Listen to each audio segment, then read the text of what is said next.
आशा करता हूँ आप सब बहुत अच्छे होंगे। मेरा नाम है सिद्धांत अग्निहोत्री, स्टडी क्लोज पे आपका बहुत बहुत स्वागत है। अरे बाप रे, ट्रैविस चले गए हैं नॉर्थ कोरिया में और अमेरिका और नॉर्थ कोरिया के बीच में काफ़ी ज़्यादा तनाव है। इससे पहले भी तनाव हो चुके हैं। एक बार पेड़ को लेकर तनाव हुआ था जिसमें काफ़ी गोलीबारियाँ चली थी। अमेरिकन सैनिक भी मारे गए थे, कोरियन सैनिक भी मारे गए थे, बट युद्ध तक बात नहीं पहुँची थी। लेकिन यहाँ पर युद्ध तक बात पहुँच सकती है, पता नहीं, बट देखेंगे क्या है। बड़ी इंपॉर्टेंट खबर है दोस्तों, हम बताएंगे नॉर्थ कोरिया के बारे में, बताएंगे नॉर्थ कोरिया कैसा है उसके बारे में बताएंगे। ऑटो बॉम्बियर के बारे में मैंने आपको बताया है। अभी प्रशांत मवानी सर भी एक लेक्चर लेंगे कि किस तरीके से उस नागरिक को खत्म कर दिया गया था। बात करेंगे नॉर्थ कोरिया कैसा एक देश है, उसके इतिहास के बारे में भी जानेंगे। डार्क 40 कूपन कोड यूज़ करिए।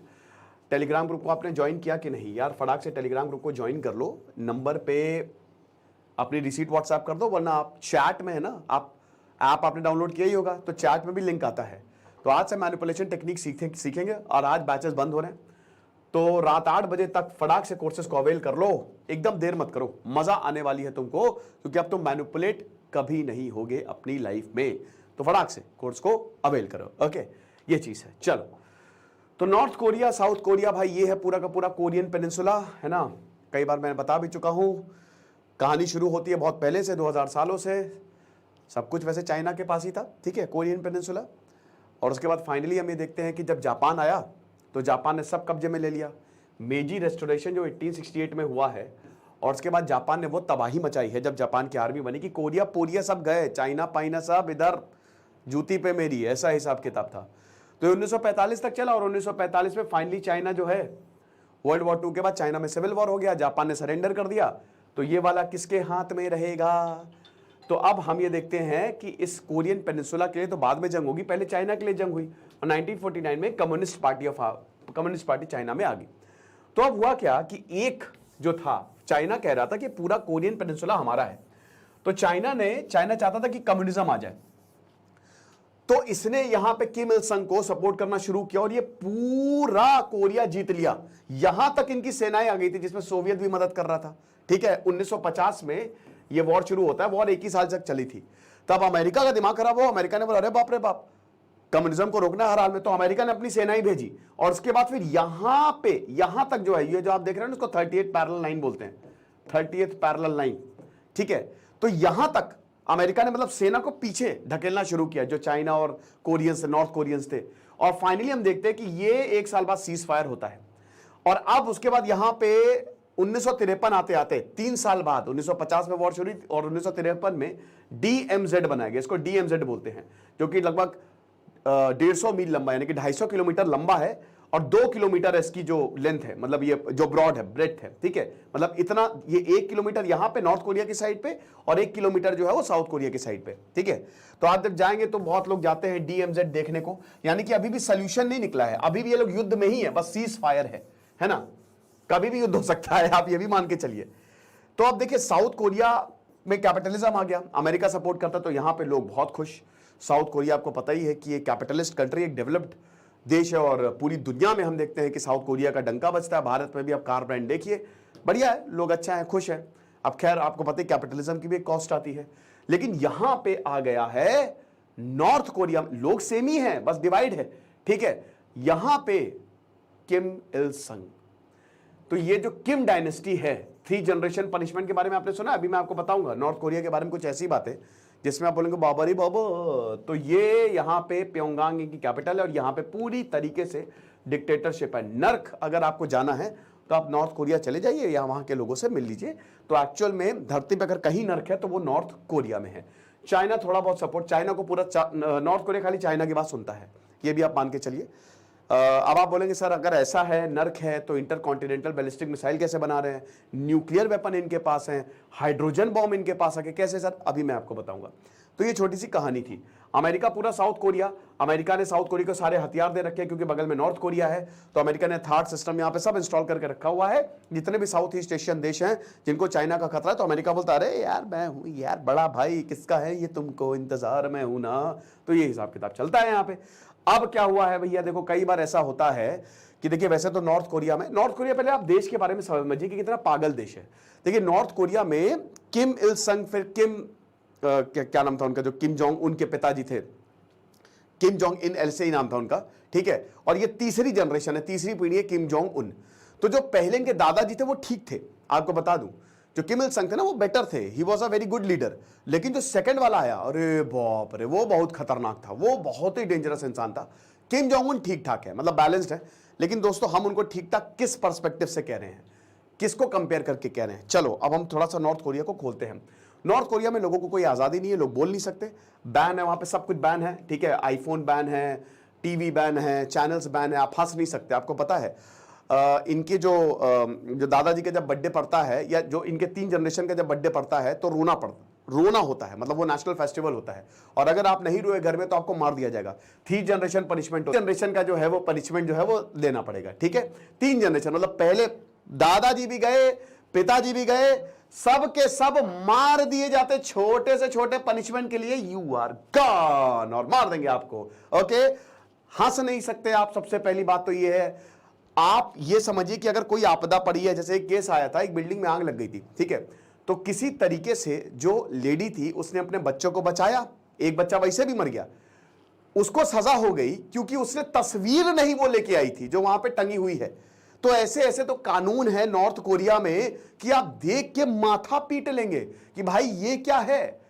समझ लीजिए, कोविड में 0 केसेस, कोविड आया मार दिया, खत्म। यहां पे आपको गलियों में कोई दिखेगा ही नहीं, दिखोगे मार देंगे।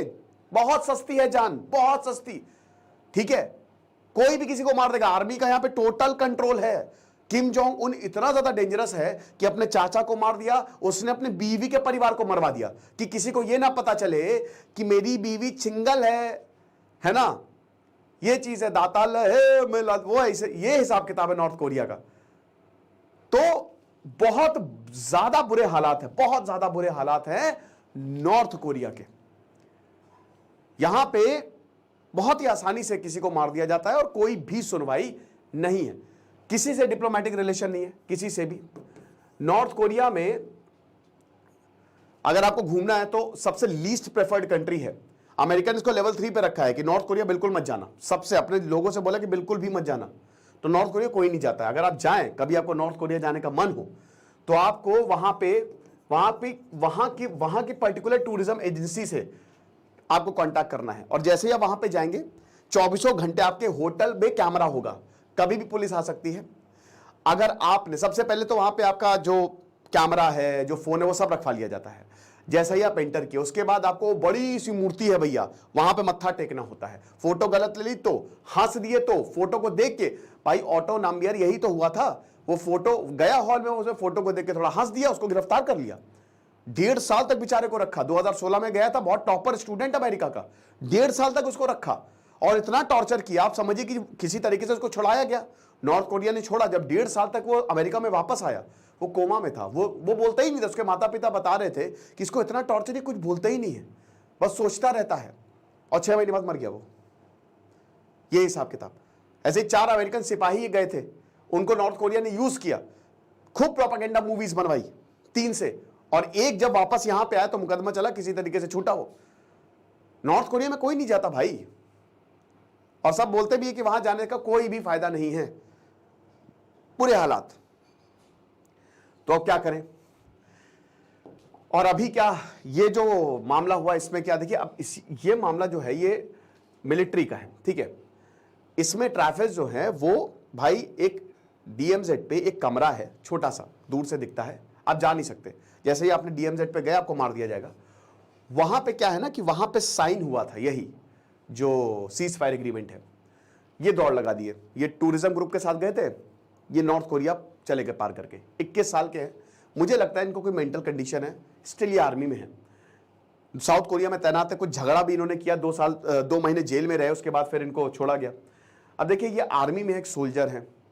तो अब बात यह है कि अमेरिका और नॉर्थ कोरिया को तो आपको पता ही है, ठीक है, एक आसमान दूसरा जमीन, एक दिन और एक रात, कितनी भयानक दुश्मनी है।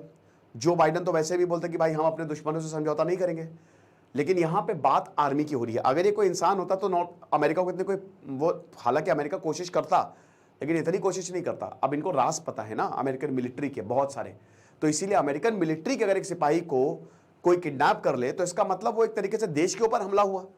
तो नॉर्थ कोरिया ने इनको पकड़ रखा है। अब ये कब छूटेंगे नहीं पता। यूनाइटेड सीबीएस ने इसकी जानकारी दी, यूनाइटेड नेशन ने पुष्टि कर दी, अमेरिका की तरफ से भी बयान है कि हम ज्यादा कुछ बता नहीं सकते, लेकिन बिल्कुल सही बात है कि हमारा एक सिपाही जो है वो नॉर्थ कोरिया में है। तो पगलेटी इन्होंने की, थोड़े खिसके हुए लग रहे हैं, क्रॉस कर गए, भाग लिए। और अमेरिका की मजबूरी है कि वो नहीं छोड़ सकता, क्योंकि ये आर्मी है, तो अमेरिका के ऊपर सब हंसेंगे, तुम्हारे सोल्जर तो ऐसे ही है, तुम कुछ करते भी नहीं हो।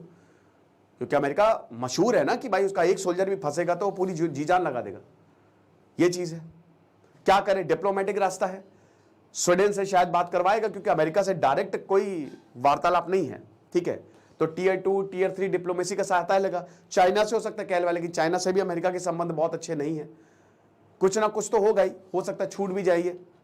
युद्ध, क्या युद्ध होगा भाई, इससे पहले भी गोलीबारी हुई थी, लेकिन युद्ध होने की संभावना बहुत ज्यादा कम है, नामुमकिन है, समझ लीजिए।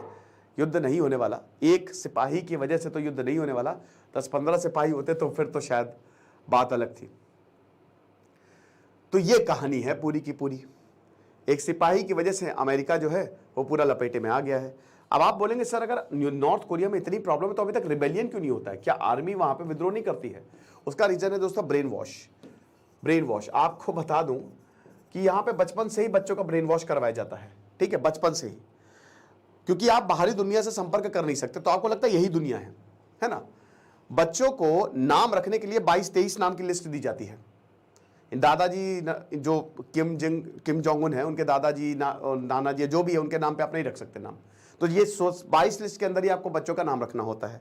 18 तरीके के हेयर कट हैं, उन्हीं को ही सिलेक्ट करके आपको अपनी फैशन भी वहां पे प्री डिफाइंड, वहां सब बैन है एक तरीके से, जीन्स नहीं पहन सकते, कुछ नहीं पहन सकते एक तरीके से, ठीक है। उन्हीं की लोकल ड्रेस चलती है। और बचपन से ही बच्चों को पढ़ाया लिखाया जाता है कि भाई बेटा तुमको जाना है मिलिट्री में, या फिर तुमको एक साइंटिस्ट बना, न्यूक्लियर बॉम्ब बनाना है। एक बैज दिया जाता है यहाँ पे, जिसमें यही 3 जनरेशन की फोटो होती है, वो तुमको लगा के घूमना है, खो गया तो गए तुम। तो एक तरीके से माहौल ऐसा क्रिएट करके रखा है ना कि लोगों को पता ही नहीं। अगर लोगों को पता हो तब तो ठीक है, लेकिन जानबूझ के इनको पूरी दुनिया से काटा हुआ है ताकि इनको पता ही ना चले। ये बस यही समझे कि हम कितने महान हैं, इसीलिए यहां पे विद्रोह नहीं होता और होगा भी नहीं। तो ये है जो है सो है, देखेंगे। बाकी डार्क साइकोलॉजी का कोर्स आप जरूर अवेल करें, आपको बहुत ज्यादा फायदा होगा। टेलीग्राम ग्रुप को जरूर ज्वाइन करें। Thank you so much.